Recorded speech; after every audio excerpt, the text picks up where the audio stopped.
So, as Josh Harris tried to line up investors to join his group that put together $6.05 billion to buy the Washington Commanders, they created a document, a prospectus, as the financial people will call it, aimed at convincing folks to commit to becoming partners in the effort to buy, because Harris, unlike Jeff Bezos, needs a little help to get to $6.05 billion. He has to have 30%. He needed to come up with the 70% somewhere else. So in this prospectus, and usually, Chris, what you would say is, do you really need to convince people to invest in an NFL team?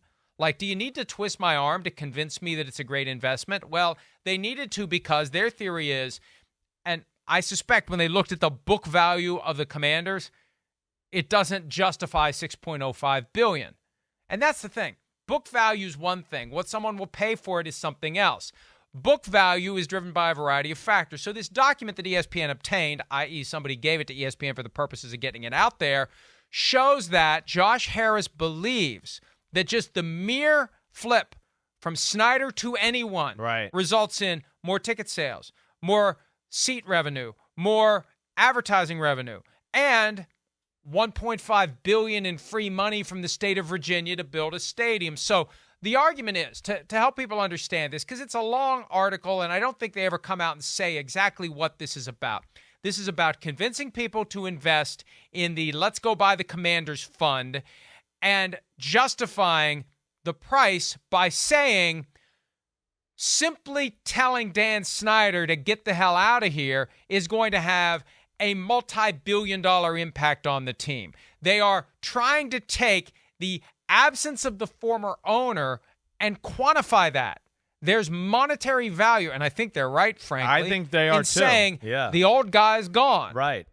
And I think the old guy probably doesn't like seeing that out there, which is why I said earlier, if this document had come to light before they signed the agreement, maybe Daniel Snyder does not sign the agreement, but instead flashes one specific finger at Josh Harris. Yeah, I'm with you on the state that I think it increases the value right away. I mean, I'm just going off of like public perception, what you see on social media.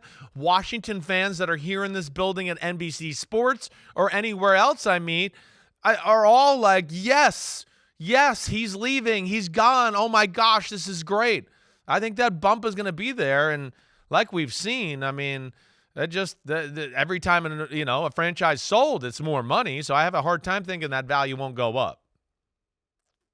That bump's going to last 3 to 5 years. It's not permanent. Right. Josh Harris is going to have to deliver at some point. And remember, the observation made over the weekend by the Washington Post, if this wasn't a situation where they're desperate to get rid of Snyder, this deal might not have been approved. Hi, it's Mike Florio. Thanks for watching PFT on YouTube. Hit subscribe for the latest news and analysis from Pro Football Talk.